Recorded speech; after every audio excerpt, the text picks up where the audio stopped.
Assalamualaikum warahmatullahi wabarakatuh. Hari ini kita akan membahas mengenai bilangan kuantum dan konfigurasi elektron. Mudah-mudahan kalian masih ingat ya bahwa model atom itu senantiasa berkembang dari waktu ke waktu. Dan ini adalah dua model atom yang paling mutakhir. Pertama, Niels Bohr, model atomnya itu disebut sebagai model sistem tata surya gitu ya. Karena apa? Karena dia mengatakan bahwa elektron itu bergerak dalam lintasan yang dikenal sebagai orbit. Nah, ketika kita menggambarkan elektron seperti halnya planet dalam sistem tata surya, maka ada kesan bahwa atom itu berbentuk pipih gitu ya. Dan ini yang kemudian dikoreksi oleh ilmuwan lain, yaitu Erwin Schrödinger, yang mengatakan bahwa orbital itu adalah ruang 3 dimensi yang menggambarkan kemungkinan ditemukannya elektron. Jadi bayangannya itu seperti daerah 3 dimensi atau ruang gitu ya, seperti itu. Nah, elektron itu dikatakan bergerak seperti gelombang dengan kecepatan yang mendekati kecepatan cahaya gitu ya. Jadi sangat cepat sehingga akibatnya dia tidak memiliki lokasi yang pasti. Yang bisa ditentukan itu hanyalah kebolehjadiannya saja yang dikenal dengan istilah orbital. Nah, hari ini kan tadi judulnya itu konfigurasi elektron ya. Yang dimaksud konfigurasi itu sendiri adalah susunan ya, atau kedudukan atau posisi gitu ya. Posisi dari persebaran elektron di dalam atom. Kita sudah paham ya di pertemuan sebelumnya bahwa yang namanya inti dari atom itu kan terdiri dari 2 partikel subatomik gitu ya. Ada proton gitu ya. Ada proton yang bermuatan positif, kemudian ada neutron yang tidak bermuatan. Keduanya itu berada di tengah-tengah atom. Sementara kalau kita berbicara konfigurasi, maka yang kita bahas itu sebenarnya adalah pergerakan elektron di sekitar inti atom. Bagaimana gitu ya. Nah, ini ternyata sudah pernah dibahas oleh Bohr. Bahkan dia itu sampai bisa merumuskan satu cara untuk menyusun posisi elektron di dalam kulit-kulit atom. Misalnya gini ya, ada atom hidrogen ya. Hidrogen itu nomor atomnya 1 kan, gitu ya. Berarti dia memiliki elektron yang sama dengan protonnya, yaitu 1 juga gitu. Sehingga konfigurasinya adalah 1 di sini. Betulisnya. Jadi cara mudah menuliskan konfigurasi seperti ini di kanan. Tapi kalau mau digambarkan ya seperti ini. Ada inti atom di tengah-tengah gitu ya. Ada inti. Kemudian di sekitar inti itu ada satu kulit yang diisi oleh hanya 1 elektron saja. Begitu ya, karena pada atom netral jumlah proton itu sama dengan jumlah elektron. Gitu ya. Sama jumlahnya karena dia netral. Bukan berupa ion gitu ya. Nah, untuk elektron pada atom yang lain, misalnya helium ya. Helium itu nomor atomnya 2, sehingga di kulit pertama itu dia memiliki 2 elektron. Penulisannya seperti ini gitu ya. Nah, kemudian litium berikutnya ya. Litium punya 3. Litium punya 3 berarti menyusunnya tidak langsung 3 di kulit pertama gitu ya, tapi yang satunya itu dia harus disimpan di kulit yang berikutnya, di kulit yang kedua. Kenapa? Karena Bohr itu menetapkan bahwa kulit pertama itu hanya bisa diisi oleh maksimal 2 elektron, sehingga sisanya itu harus disimpan di kulit yang berikutnya. Begitupun dengan karbon. Ya, karbon itu punya 6 proton, berarti 6 elektron. 6 itu dibagi menjadi sebarannya tuh seperti ini gitu ya. Di kulit pertama dia menyimpan 2 elektron gitu ya. Kemudian sisanya yang 4 itu disimpan di kulit kedua, 2 dan 4. Fluor juga sama, 2 dan 7 karena dia punya 9 gitu ya.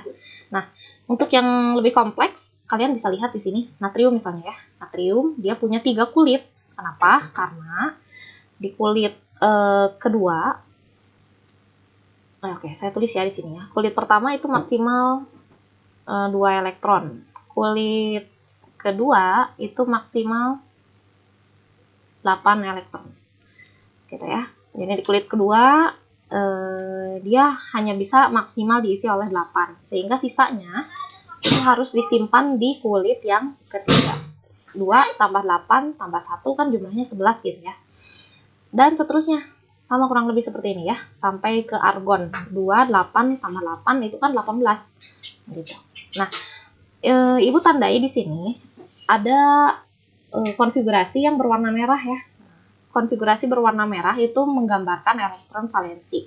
Artinya dia adalah jumlah elektron pada kulit terluar, sekaligus menggambarkan posisi dia dalam tabel periodik itu ada di golongan berapa gitu. Nah, misalnya begini ya, Ibu contohkan litium dan natrium. Litium dan natrium sama-sama punya elektron valensi 1, sehingga di dalam tabel periodik, dia posisinya itu ada dalam satu golongan yang sama, yaitu 1A. Ya, 1A kan? 1 atau 1A. Karena dia memiliki elektron valensi yang sama-sama 1. Litium, natrium, kan gitu ya. Lihat. 1 dan 1. Nah, begitupun dengan karbon ya. Ini buat tandain. Karbon dan silikon. Dia elektron valensinya sama-sama 4, berarti dia posisinya berada di golongan 4A atau 14. Nah, seperti itu ya. Jadi penting banget ini pengetahuan mengenai elektron valensi itu ya.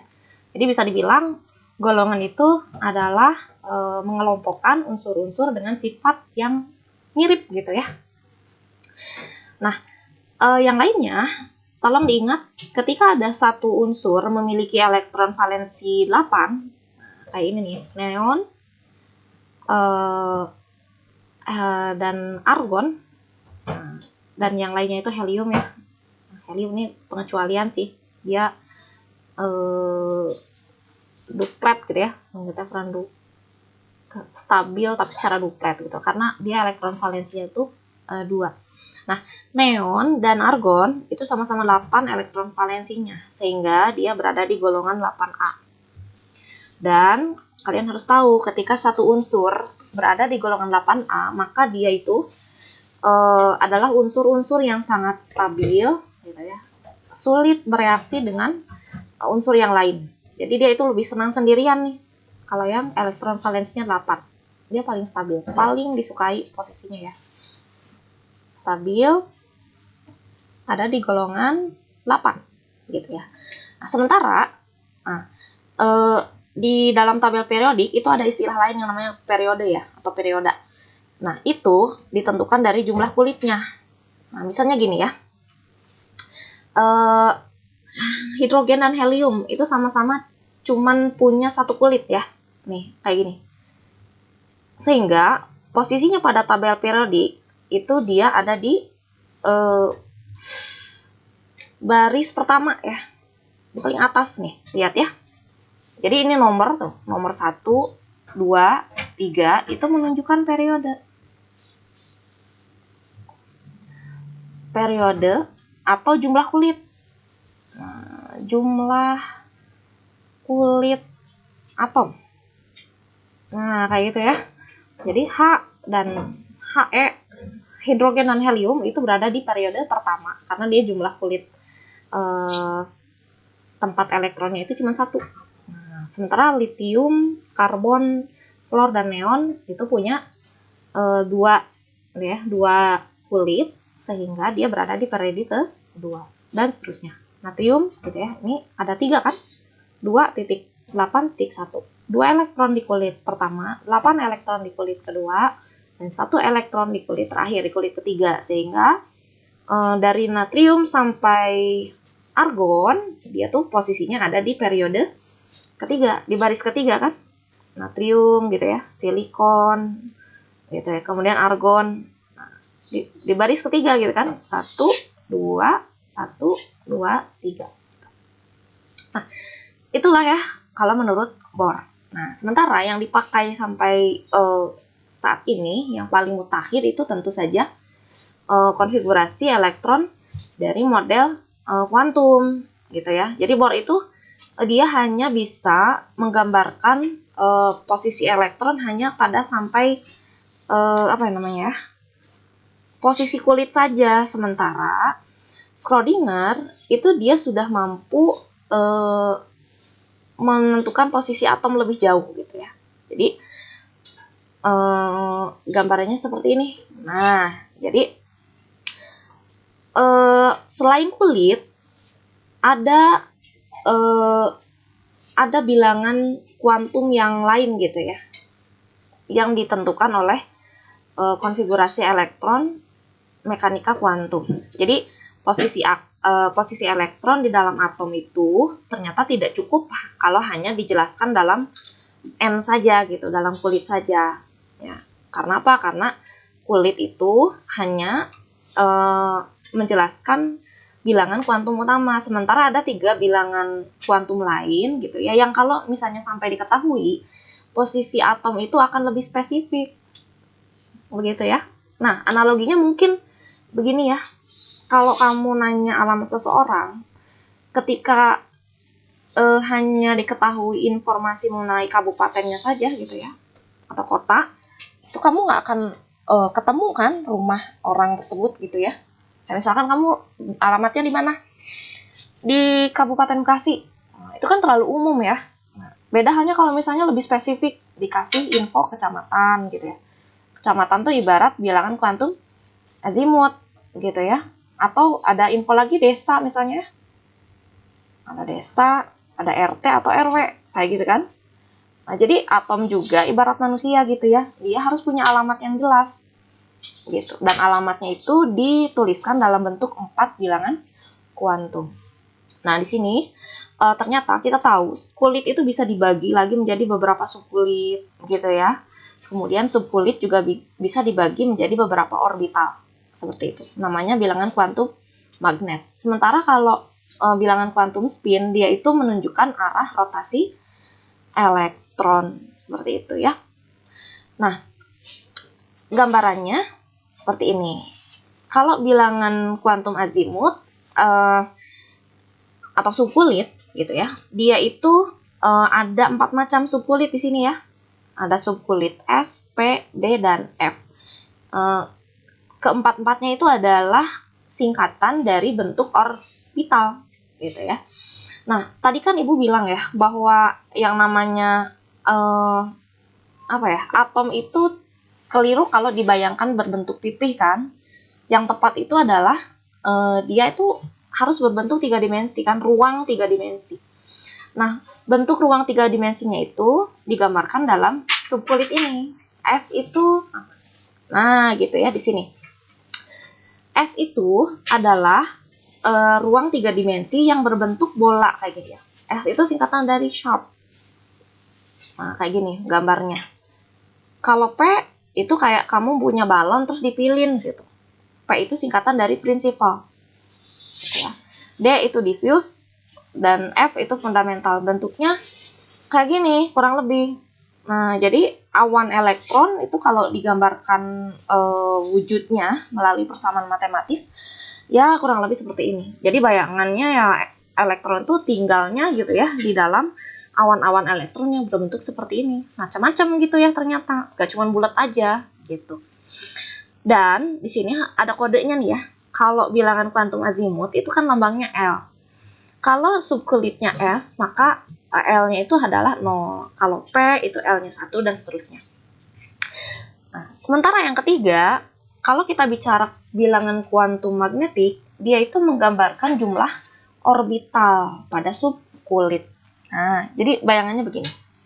Kamu lihat di sini ya, bahwa bentuk orbital yang bulat atau sharp itu bisa diproyeksikan bentuknya gitu ya menjadi satu kotak ini ya. Nah, satu kotak itu ibarat satu orbital. Dan satu orbital itu hanya bisa diisi maksimal 2 elektron. Seperti itu. Nah, P ya, subkulit prinsipal atau subkulit P ternyata dia terdiri dari 3 orbital. Sehingga kotaknya menjadi 3 gitu ya. Dan masing-masing itu bisa diisi menjadi bisa diisi oleh 2 elektron. Sehingga jumlah total elektronnya kalian bisa lihat di sini. Kalau subkulit atau orbital S, dia jumlah kotaknya kan cuma 1 ya. Satu kotak hanya bisa diisi oleh 2 gitu. Nah, kalau yang P orbitalnya ada 3 gitu. Orbitalnya ada 3 sehingga karena masing-masing kotak itu bisa diisi 2, maka jumlah elektronnya adalah 2 kali lipatnya. Seperti itu ya, 6. Nah, seperti itu. Dan tolong diingat di sini di bawah itu ya, 0, min 1, 0 plus 1 itu adalah nilai dari M-nya.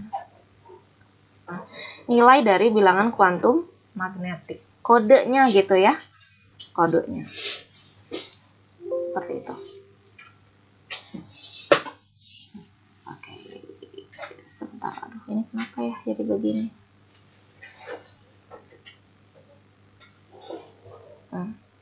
Ya, salah. Ini sih. Oke, maaf. Nah ya, jadi ini seperti ini. Oke, ini kode-kode M-nya. Nah, selanjutnya, nah di sini ada kaidah pengisian elektron ya. Yang pertama itu adalah asas atau prinsip Aufbau. Aufbau itu dari bahasa Jerman, gitu, yang artinya itu membangun. Jadi ini bukan nama orang ya, tapi dia adalah satu kata dalam bahasa Jerman yang artinya membangun atau konstruksi. Orang dibilang konstruksi juga sih. Konstruksi. Nah, Aufbau itu menetapkan bahwa yang namanya elektron itu harus diisi mulai dari tingkat energi yang terendah gitu ya, menuju tingkat energi yang lebih tinggi. Oke. Nah, ini alurnya. Nah, di kulit pertama itu cuma ada satu subkulit yaitu 1s. Nah, di kulit kedua itu ada 2 subkulit yaitu S dan P. Nah, alur pengisian elektron karena 1s itu tingkat energinya itu paling rendah, maka pengisiannya tentu saja harus dimulai dari 1s dulu. Gitu. 1s, kemudian kalian ikuti tanda panahnya di sini ya. 1s, 2s, 2p, 3s, 3p, 4s dan seterusnya gitu ya. Nah, di sini ada satu ketentuan ya. Nah, nanti ada tambahan di sini pangkat. Setelah S atau P atau D itu ada tambahan pangkat yang menunjukkan jumlah elektron. Gitu ya. Jadi, ketika saya tuliskan 3P4, itu artinya elektron tersebut berada pada kulit ketiga. Oke, kulit ketiga gitu ya, atau N sama dengan 3. Kemudian subkulit P. Oke. Subkulit P. Nah, kalau subkulit P masih ingat ya tadi gambarnya tuh kayak balon terpilin ya. Jadi elektronnya itu tinggalnya di awan yang berbentuk balon terpilin. Nah, jumlah elektronnya itu ada 4 gitu. Jadi pangkat itu menunjukkan jumlah elektron. Nanti di sini akan ada tambahan pangkat-pangkat ya. Oke, biar paham nanti ya. Ini cuman awalan aja. Nah, kemudian kaidah pengisian elektron yang kedua itu adalah aturan Hahn. Nah, di sini Hahn itu menetapkan bahwasanya setiap elektron itu harus diisi dengan elektron tunggal terlebih dahulu. Nah, dan setiap orbital yang berisi elektron tunggal itu memiliki arah rotasi yang sama.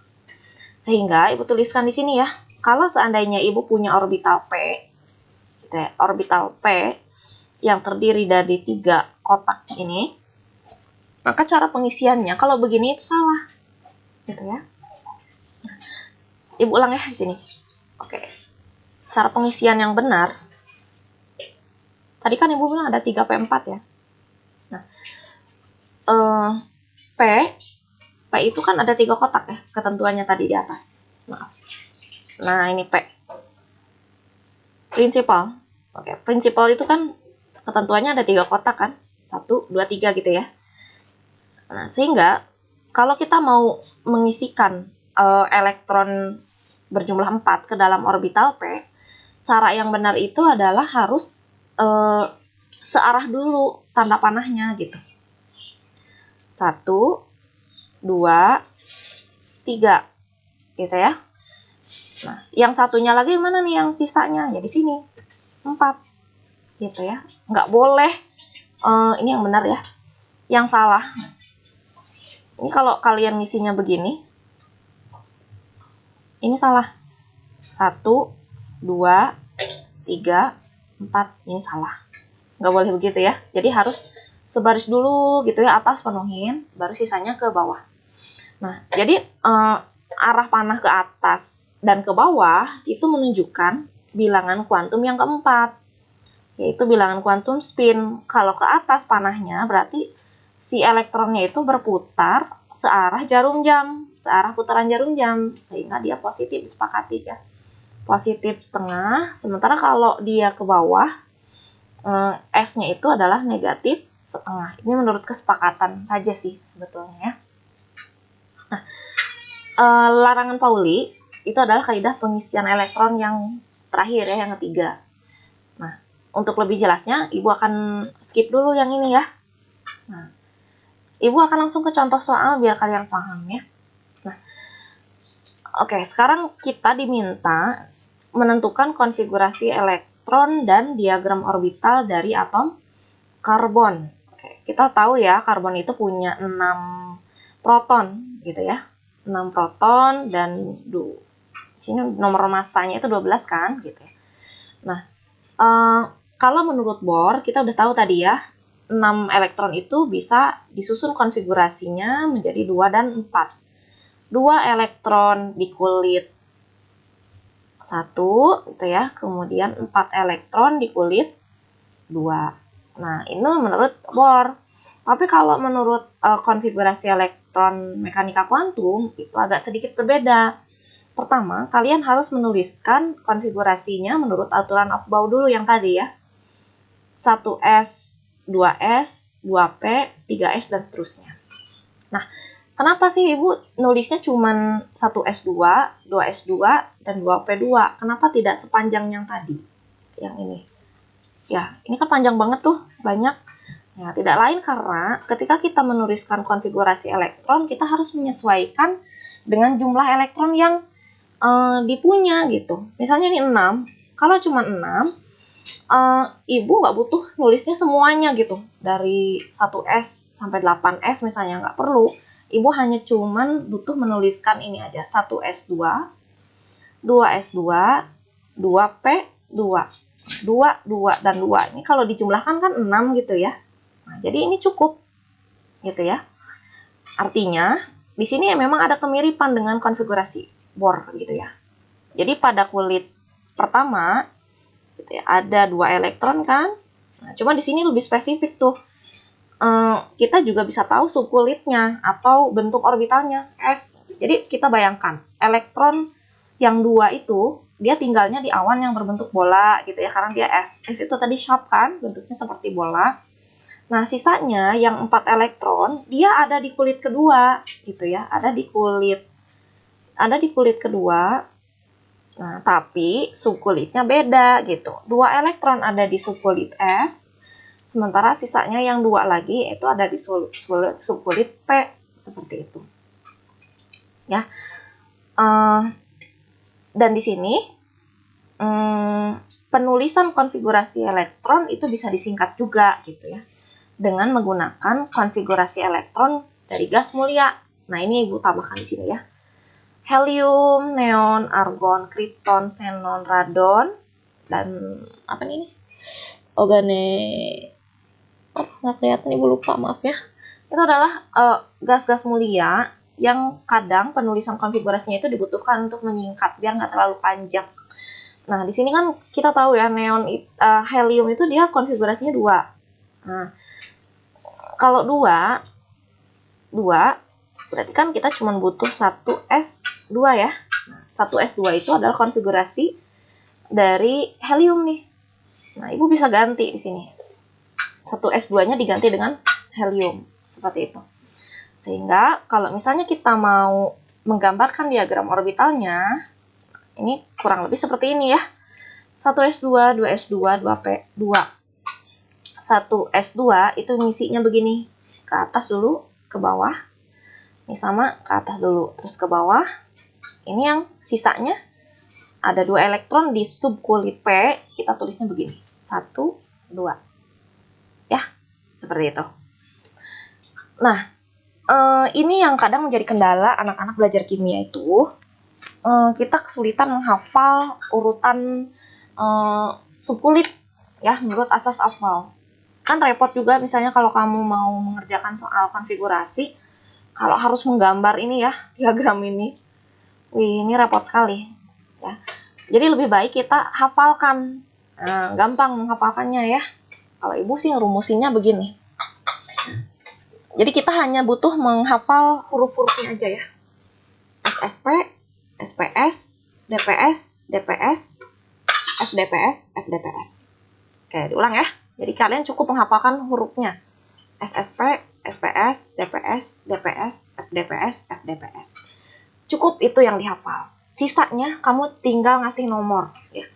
S itu dimulai di angka 1, P itu dimulai di angka 2, D itu dimulainya di angka 3, F itu dimulainya di angka 4. Nah, sisanya tinggal diikutin urutannya. Kalau ini 1S berarti temannya itu ya 2S, 3S, 4S. Nah, ini berapa? 5S, ini 6S, 7S, 8S. Oke? Udah sesuai kan ini? Terakhir tuh ya. Awal dan akhir 1S sampai 8S. Kemudian yang P. P itu mulainya dari 2. Sehingga di atasnya itu kita tinggal tuliskan 3P, 4P, 5P, 6P, dan 7P. Oke.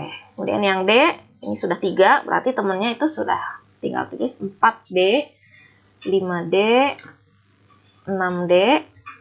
Udah ya, cuma sampai 6D. F itu dari 4F sampai 5F. Nah, tinggal pangkatnya nih. Pangkat itu kan menunjukkan jumlah elektron maksimal. Gitu ya. Subkulit S itu hanya bisa diisi 2. Selalu 2. Maksimalnya ya. Begini. 2, 2. Terus tulis 2. Kalau yang ada S, pangkatnya pasti 2 gitu. Karena elektronnya, kotaknya kan cuma 1. Jadi ibarat satu kamar cuma bisa diisi 2 orang gitu ya. Nah, sementara kalau yang orbital lain kayak P yang berbentuk balon terpilin itu dia punya 3 orbital, 3 kotak gitu ya. Nah, 3 kotak dikali 2 orang gitu kan berarti 6 maksimalnya. 6 gitu ya. Ini kasih 6 pangkatnya. 6, oke. D itu maksimal 10 elektron karena kotaknya ada 5 gitu kan. 10. Nah, F itu yang paling banyak 14 karena kotaknya ada 7. Berarti ada 14 elektron maksimal di situ. Jadi sekali lagi kalian cuma butuh menghafalkan SSP, SPS, DPS, DPS, FDPS, FDPS. Sisanya kamu tinggal menambahkan angka saja. Ya. Oke, biar lebih paham, kita langsung ya ke latihan. Kita akan menentukan konfigurasi elektron dulu yang pertama. Dari atom fluor ya. Dia 9 nih. Jadi kita nggak mesti tuliskan semua ini ya. Dari 1S sampai 8S. Nggak mesti. Jadi kita tinggal kira-kira saja. Kalau kamu hafalkan SSP, SPS, kalian jumlahkan ya. Ini elektronnya kan 2, tambah 2, tambah 6. Kan udah 10 tuh ya. Udah 10 kan? Sehingga kalau kita butuh untuk F saja yang 9, kita cuma bisa tuliskan SSP aja cukup. SSP, kan gitu ya. 1, ini mulai dari 2 kan tadi. Ini 2. 2, udah berapa nih? 2 tambah 2, 4. P itu maksimalnya 6. Tapi kalau dituliskan 6 kan keliru. 2 tambah 2 tambah 6 kan jadi 10. Sementara yang diminta itu 9. Berarti ibu tuliskan di sini 5. Nah, ini sudah sesuai nih konfigurasi elektronnya. Oke? Nah, sekarang kalau ditanya elektron valensinya, jumlah elektron valensinya berapa? Ada berapa? Gitu. Elektron pada kulit terluar. Kamu tinggal lihat kulit terluarnya itu kan kulit 2 nih, yang ini. Jadi di kulit pertama cuma ada 2 elektron. Ya. Di kulit kedua ada 7 elektron. Dari mana 7? Dari sini nih. 2 ditambahkan 5. Ya. Tuh, 2 tambah 5 kan 7. Jadi elektron valensinya ada 7. Sehingga nanti kalau kamu cek di tabel periodik, dia akan ada di golongan 7A kan? Dia ada di golongan 7A. Oke. Kemudian nilai 4 bilangan kuantum dari elektron terakhir. Oke, kalau mau mengetahui ini, kita mau tidak mau memang harus menggambarkan diagram orbitalnya. Tapi sebelum ke sana, kita akan singkat dulu ya. Kalau 1s2 tadi kan udah tahu ya, dia bisa diganti dengan helium gitu ya. 2s2 dan 2p5. Nah, 4 bilangan kuantum dari elektron terakhir, kita cukup gambarkan orbital p saja ya. Mudah-mudahan kalian masih ingat di sini. P, orbital P itu bisa, ini S kan ya? Ini S, ini P, ini D, kemudian yang terakhir itu F. Ya, ini F. Jadi kalau P itu kita harus gambar 3 kotak. Itu. 3 kotak di sini ya. Seperti ini. Seperti ini. Oke. Kalau mau SU juga boleh digambar ya di sini. Oke. Kasih nomor. Ibarat kamar, kamu kasih nomor ya.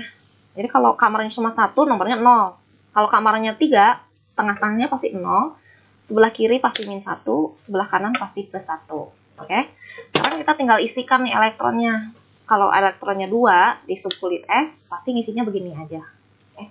Sekarang yang 5 itu ngisinya pertama harus sejajar dulu kan, ke arah atas. 1, 2, 3, 4, 5. Sehingga kita asumsikan elektron terakhirnya itu ada di sini kan. Nah, ini elektron terakhir. Elektron terakhir.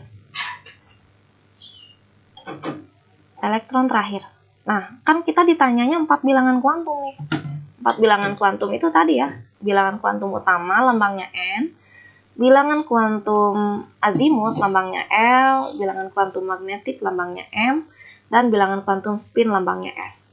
N itu kita tahu dari mana? N itu adalah jumlah kulit yang paling luar atau jumlah kulit terakhir. Nah, itu 2 ya. L itu adalah subkulit. Lihatnya dari sini, dari P. Nah, ini subkulit. Nah, kodenya di sini nih. Ini kode subkulit. Nah, kalau P, subkulitnya itu L-nya itu harus 1. Pasti 1 ya. P itu L-nya 1. Jadi ibu tulis di sini 1, karena dia elektron terakhir ada di subkulit P. Jadi L-nya 1. M, kamu lihat nomor rumah, nomor kamar. Elektron terakhir, dia kamarnya di tengah-tengah. Berarti dia M-nya, M-nya 0 ya. M-nya 0. S-nya ngadep kemana dia? Posisi tidurnya ke atas atau ke bawah? Kalau ke bawah berarti S-nya itu harus -1,5. Mudah kan ya? Oke, kita coba sama berikutnya biar lebih paham. Oke. Kita ganti dulu warnanya. Oke, biru. Oke, kita butuh 14 sekarang ya. Elektronnya ada 14. Berarti kalau cuma ditulis SSP aja kurang. Kita harus tambahkan. Lihat di sini ya. SSP sudah 10. SPS itu juga 10 kan 2 tambah 6 tambah 2 itu kan 10 ya. Nah, tapi kita butuh 14 aja. Berarti harus disesuaikan nih.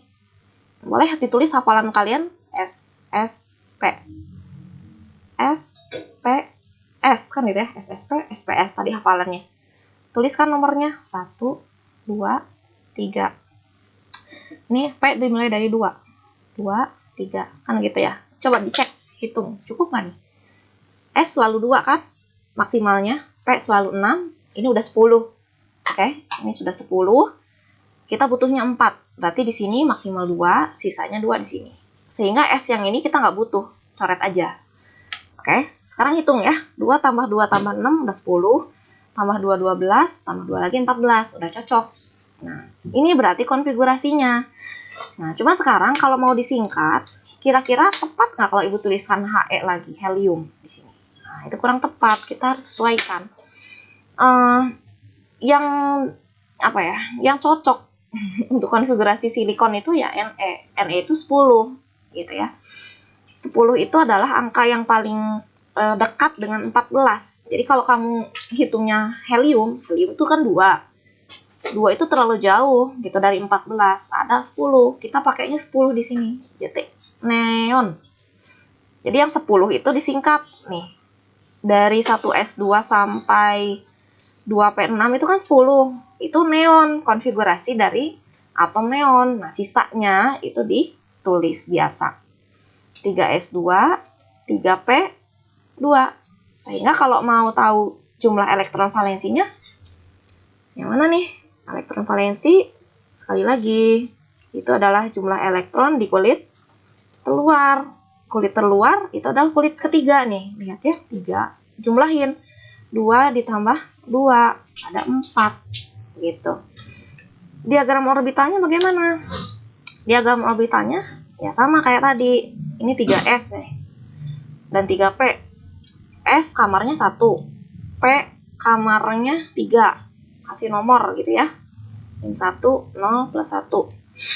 Isi elektronnya kurang lebih sama. Nah, ini sisanya di P itu ada 2 elektron yang belum diisi. Kalian tulis begini. Oke, sehingga 4 bilangan kuantum yang diminta itu adalah, lihat, N-nya itu lihat dari mana? Sekali lagi, N-nya lihat dari kulit yang paling besar. Kulit terakhir gitu ya.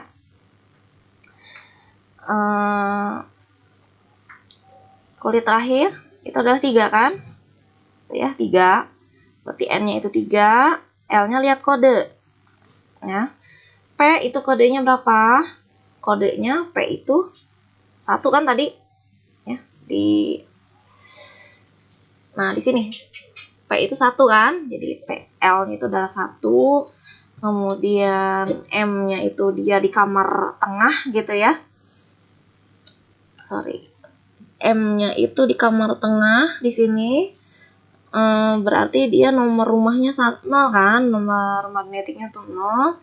S-nya itu dia tidurnya ngadep ke atas, berarti harus positif setengah gitu ya. Yuk lanjutkan biar lebih paham. Vanadium. Vanadium itu nomor atomnya 23.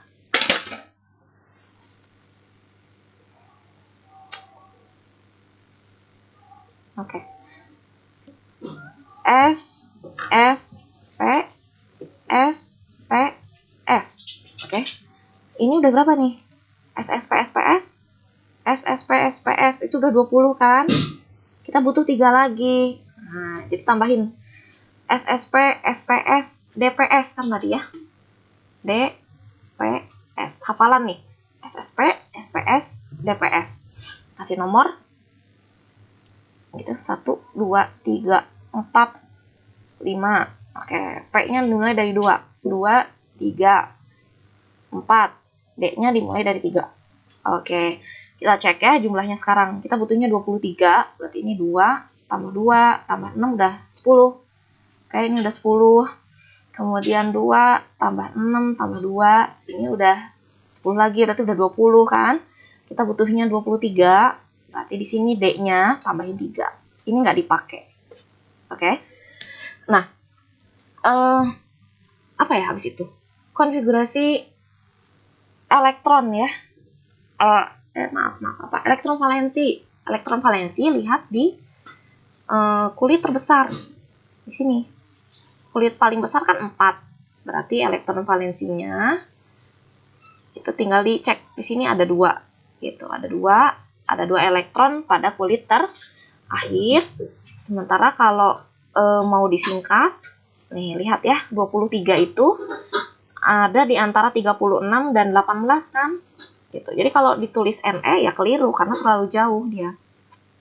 Jadi kita lebih tepatnya itu sampai Ar. Sampai 18 argon. Oke, 18 sampai mana berarti? 18 ya sampai P ini dong. Ini kan udah 10. Tambahin 2 ini kan. Tambahin 2 udah 18. Berarti Ar itu konfigurasinya dari 1s S2 di awal. 1S2 di awal.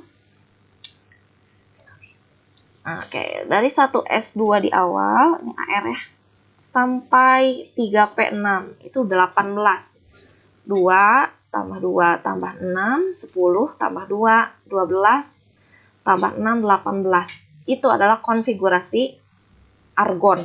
Oke, sisanya yang nggak ditulis, nggak disingkat itu ya tinggal tambahin 4S2, 3D3. Jadi kalau ditanya konfigurasi, sebetulnya kamu boleh pakai cara panjang yang atas nih, atau cara yang disingkat. Nah, gitu ya. Untuk tahu 4 bilangan kuantumnya, oke, sama. Nih, kalau S kan kamarnya 1 kan tadi ya. Kalau D, oke, cek lagi, cek. D itu kamarnya ada 5. Ya kan? Ini D nih, kamarnya ada 5. Berarti gambar kotaknya harus 5. Oke, D, kamarnya ada 5. Bikin kotak 5. Oke, kasih nomor ya rumahnya nih. 0, 0-nya di tengah. Kalau ada 5 berarti kan ke kiri itu -1, -2. Ke kanan +1, +2. Kita isi nih sekarang orangnya. Suruh tidur. Nih, ada 3 di sini. Berarti kan tulisnya harus sejajar dulu ya. 1, 2, 3. Dan lagi-lagi di 0 ya. Elektron terakhirnya nih. Oke. Bilangan kuantum dari elektron terakhir itu yang tadi ya, yang ditulis terakhir itu ya ini. Sorry. Nah, yang ini kan. Nah, itu elektron terakhir yang ditulis. N-nya ada berapa? N-nya lihat dari ini nih. 3. Oke, N-nya 3. L-nya lihat kode. Lagi-lagi di D. Oh, sorry ya. Kalau di D, L-nya itu 2. Lihat kode ini ya. Ini kode soplit. Sekali lagi, kalau D, L-nya itu 2. M, dia nomor kamar. Nah, ada di tengah. Berarti 0. S, dia tidurnya ngadep ke atas atau ke bawah. Kalau ke atas berarti positif setengah. Ya, seperti itu. Oke, terakhir. Ini agak panjang nih ya. 55, berarti hafalannya harus ditambah. S, S, P. S, P, S. D, P, S. D, P, S. Oke, cukup nggak ya? Oke.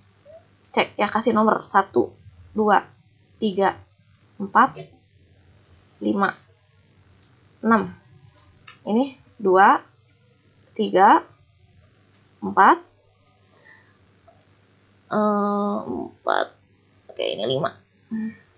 Ini S ya, sorry tadi. Oke, D dimulai dari 3. 3, 4. Udah ya, tinggal isi elektronnya nih. 2, 2, 2, 6, 10 kan? 2, 6, 2, 10, 10, 20, tambah 10, ya. Ingat, D itu ada 5 kamar, bisa diisi 10 orang. Oke, 10, 20, 30. Oke, tambahin 6, 2, 38, 38, tambah 10 lagi, 48. Oke, 48, tambahin berapa nih? 6 dan 2. Oke, 48 tambah, aduh, ibu kurang fokus nih, maaf. 10, 20, 30, 38, 48, 48 tambah 6, 54. Oke, maaf, ini udah 54, ini 1 harusnya ya. Maaf, udah malam nih. Kurang fokus. Ibu hapus ya. Ini harusnya 1.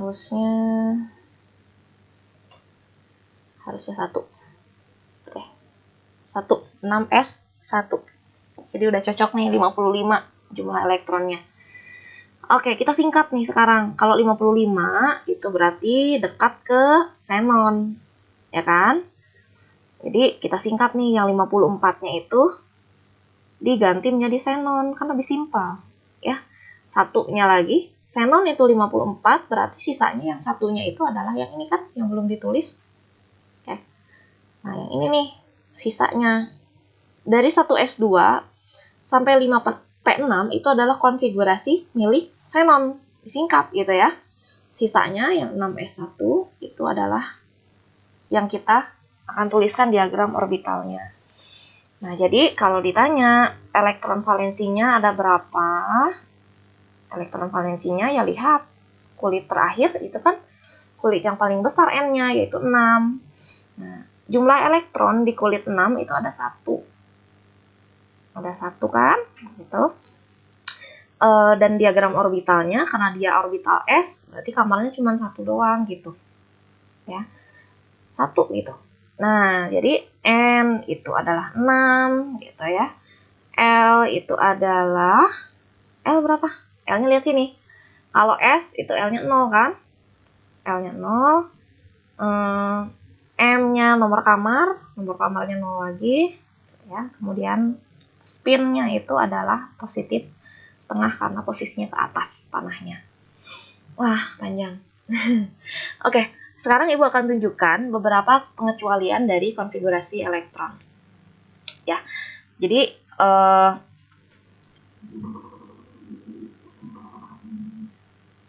krom dengan nomor atom 24 itu konfigurasinya adalah seperti ini kan. SSP, SP, S, D gitu ya. 1, 2, 3, 4. Yang 2, 3. Ini kan 6, 2, 6, 2. Nah, ini 3D. Oke, ini berapa? 10, 20 gitu ya. Dijumlahin 20. Kita butuh 4 lagi kan? 24. Nah, kalau disingkat, jadi bagaimana nih? Disingkat krom itu 24, berarti dia dekatnya ke AR kan? Ke argon. Oke, begini. Sisanya 18. Oke, 18 tuh dari 10 sampai sini kan? Oke, 18 nih argon itu dari 1s2 sampai 3p6. Sisanya 4s2 dan 3d4. Nah, ini secara teori harusnya konfigurasinya tuh begini.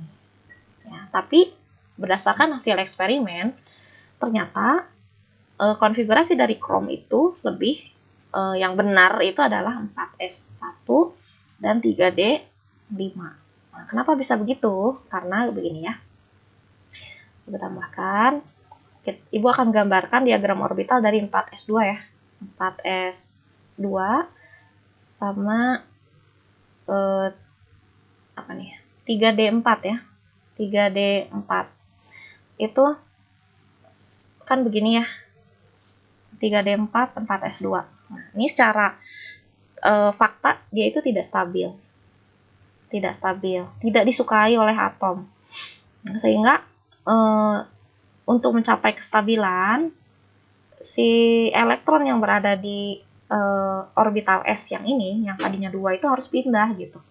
Harus pindah ke orbital D supaya membentuk formasi setengah penuh.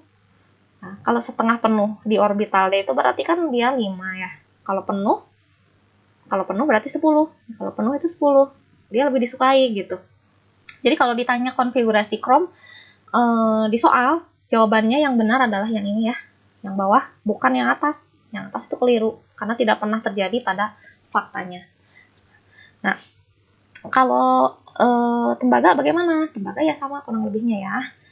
Tulis S, S, P, S, P, S 3D, oke? Sama 1, 2, 3, 4. Terus ini 2, 3. Oke, udah ya. Ini bisa disingkat, ini bisa disingkat juga konfigurasinya. Kalau 29 ya sama AR juga ya. 29 itu disingkat begini. AR-nya oke. AR cuman di sini Ini kan udah 20 ya. Ini 10, ini 8, itu udah 18, sisanya ini. Sisanya itu 11 ya. Oke, 11 itu dari sini 4S2 dan 3D 9. Ini secara teori tapi tidak pernah terjadi dalam data eksperimen. Yang terjadi justru yang ini. Oke. 4S1 3D 10. Dia formasinya berarti yang stabil itu begini. Dia lebih disukai bentuknya penuh gitu ya. Jadi nanggung kalau cuma 9 gitu. Nah, asalnya kan begini ya. Maaf, asalnya begini. 4S2 gitu ya. 4S2 3D9 kan. 1 2 3 4 5 6 7 8 9. Nah, ini nanggung banget. Ini tidak disukai gitu. 3D9 itu tidak disukai gitu. Nah, sehingga akhirnya supaya stabil gitu ya. Pada faktanya di alam gitu ya. Konfigurasi tembaga itu selalu si elektron yang di 4S2-nya itu pindah ke sini. Nah, di sini gitu ya. Jadi konfigurasinya itu jadi 4S1 3D10. Ini lebih stabil. Dan kamu tahu nggak? Oke, yang ini kamu tugas aja ya, latihan ya. Caranya sama sih. Nanti akhirnya itu di 4S1 3D 3D berapa ya kalau argentum itu 3D 10 ya. Nanti hasilnya itu akan seperti ini ya. 5 ya. Maaf ya. Kepijit. Ini sedikit lagi ya, maaf. Ini agak panjang hari ini karena ini adalah materi terakhir sebelum PTS. Jadi Ibu ingin selesaikan gitu ya. Jadi argentum atau perak. Ini perak nih. Perak itu konfigurasinya 5S1 4D10 ya. Nah, secara fakta ada keistimewaan gitu ya dari atom-atom yang punya konfigurasi S1D10 gitu ya, atau S1D5 ya. Tapi yang khas itu sebetulnya yang S1D10. Apa itu? Nah, kekhasannya itu adalah dia punya daya hantar listrik yang sangat baik. Apa kalau ditanya dari 118 unsur yang ada di alam, yang paling bagus daya hantar listriknya itu tidak lain adalah perak. Ya, perak nomor 1 nih, paling bagus menghantarkan listrik. Yang kedua yang apa? Ya, tidak lain adalah tembaga gitu. Kemudian yang ketiga itu adalah emas. Nah, ini rankingnya nih ya. Paling bagus daya hantar listrik. 1, 2, 3. Tapi pada kenyataannya nih, kalau kamu lihat-lihat instalasi listrik, lebih sering pakai yang mana? Ya, pakai yang ini kan, tembaga. Kenapa? Karena secara ekonomis dia lebih murah gitu ya. Harganya lebih murah. Gak mungkin lah kabel listrik tuh pakai perak gitu ya. Ini perak mahal gitu ya. Emas apalagi, nggak mungkin kabel pakai emas. Jadi lebih ekonomis pakai tembaga. Oke? Jadi ciri khas dari konfigurasi S1D10 itu sekali lagi dia daya hantar listriknya sangat baik. Oke, ini terakhir sebetulnya ya. Ibu akan tunjukkan konfigurasi elektron pada ion. Itu agak berbeda dengan yang sebelumnya ya. Jadi kamu masih ingat mudah-mudahan ya, ketika ada atom bermuatan positif, itu artinya dia itu sudah melepas elektron. Nah, karena dia 3 positif, berarti dia sudah melepas 3 elektron. Kalau ini 2 positif, berarti dia sudah melepas 2 elektron, kan gitu ya. Nah, kalau ini negatif, berarti dia kebalikannya. Menangkap 2 elektron. Oke. Nah, sebelum menyusun konfigurasi ion, kita harus bandingkan dulu dengan konfigurasi netralnya ya. Kalau aluminium itu kan begini konfigurasinya. Ini sudah 10 ya, berarti SSP 2, 2, 6. Ini udah 10. 2, 2, 10, ini 2. SSP, oke. Ini konfigurasi aluminium kan? Nah, 2 tambah 2 tambah 6, 10. Tambah 2, 12. Tambah 1, 13. Ini kan, gitu ya. Pada atom yang netral, konfigurasinya begini. Tapi kalau dia sudah melepas 3, yang dilepas tuh yang mana? Ya, yang dilepas itu tidak lain adalah elektron di kulit terluar. Ya, jadi yang dilepas, nah kan tadi melepas 3 ya. Melepas 3 tuh yang mana? Berarti yang ini yang harus dilepas. Elektron yang ada di kulit terluar, karena dia lebih mudah gitu. Posisinya dari luar, jadi lebih mudah dilepas. Oke, jadi kalau ditanya konfigurasi elektron pada ion aluminium itu yang mana? Berarti yang sisanya. Gitu ya. 1s2, 2s2, dan 2p6. Dijumlahin jadi berapa lagi nih? Awalnya 13, dilepas 3 kan jadi 10 ya. 10 itu sama dengan neon. Nah, makanya Ibu tulis konfigurasi ion itu akan cenderung sama atau mendekati konfigurasi elektron gas mulia, dan dia itu lebih stabil, lebih disukai gitu.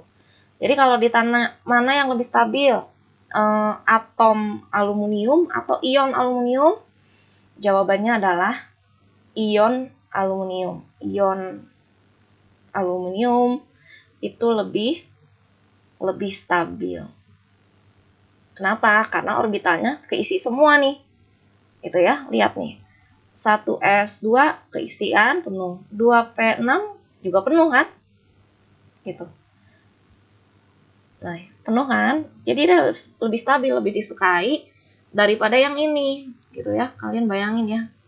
Ada 6 kamar, tapi diisi cuma 1 doang gitu. Ini nggak stabil, tidak disukai oleh atom. Ya, oke. Kalau yang ini gimana? Kalau yang titanium itu kita bandingkan dulu dengan konfigurasi atom netralnya ya. Oke, SSP, SP, SD. Oke, 1, 2, 3, 4. Ini 2, ini 3, ini 3. Oke. 2, 2, 6. Ini 3 apa tadi? 3S, berarti 2, 6, ini 2, ini berapa ya? Ini 10, ini 20, ini sisanya 2 ya. Oke. Sekarang kalau titanium melepas 2, nah melepasnya dari yang mana nih? Dari 4S2 atau dari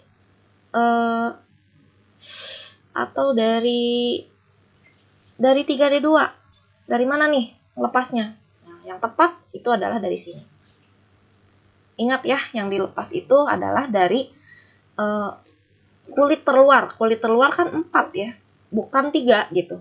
Jadi elektron yang dilepas tuh 2 dari 4s. Begitu ya. Sehingga konfigurasinya itu menjadi begini. 1s2, 2s2, 2p6, 3s2, 3p6, 3d2.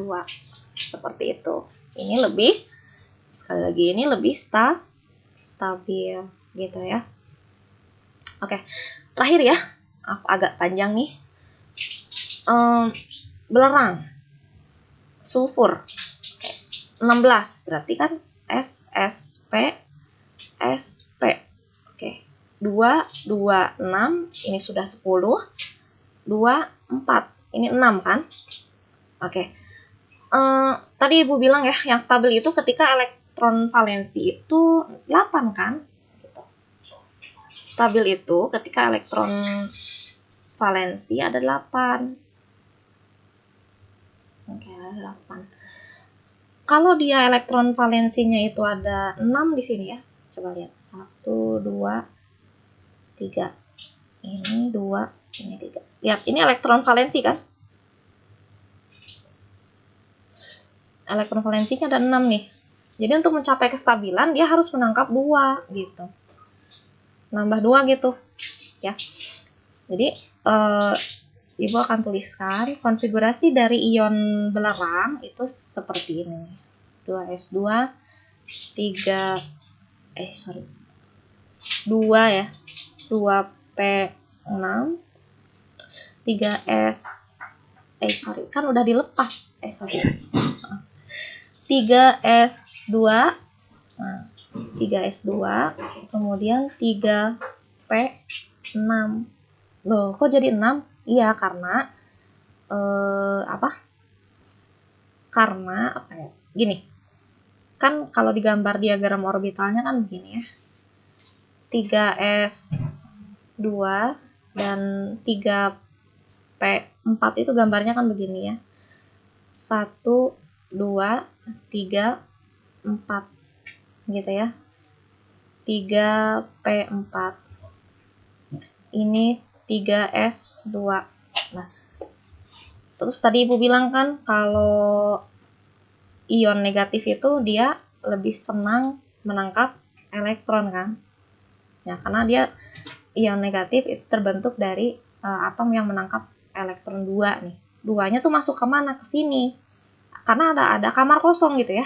Jadi elektron dari luar bisa masuk ke kamar kosong. Lebih senang masuk ke sini. Sehingga konfigurasi yang tadinya 3s2 kemudian 3p4 karena ada pertambahan 2 elektron jadinya begini. 3s2 3p6 ujungnya. Nah, kalau disingkat bagaimana nih? 16 itu mendekati neon kan? Gitu. Jadi 10-nya itu Ibu tuliskan neon. Sorry, maaf. Ibu keliru. Maaf. Salah. Oke. Belerang dari yang dia awalnya elektronnya itu 16, awalnya kan 16 nih elektronnya ya. Awalnya kan 16, tapi setelah menangkap 2, maka akhirnya dia akan menjadi 18 kan? Nih, coba dihitung aja. Ini kan udah 10 ya. 2 tambah 2 tambah 6, 10. Kemudian ini nih, dari yang tadinya 6, nambah 2 kan? Di sini kamarnya tuh, nambah 2. Elektronnya nambah 2, jadi dia 8 kan ini. Ini ada 10, ini 8. Oke, 18 itu sama dengan konfigurasi argon. Oke, jadi lagi-lagi kita simpulkan bahwa konfigurasi ion itu akan cenderung sama atau mendekati konfigurasi elektron gas mulia. Baiklah, sampai di sini dulu ya materi di pertengahan semester ganjil. Jangan lupa belajar. Mohon maaf kalau hari ini videonya agak panjang gitu ya. Diulang-ulang supaya lebih paham. Nah, jangan lupa kerjakan tugasnya dari Ibu. Wassalamualaikum warahmatullahi wabarakatuh.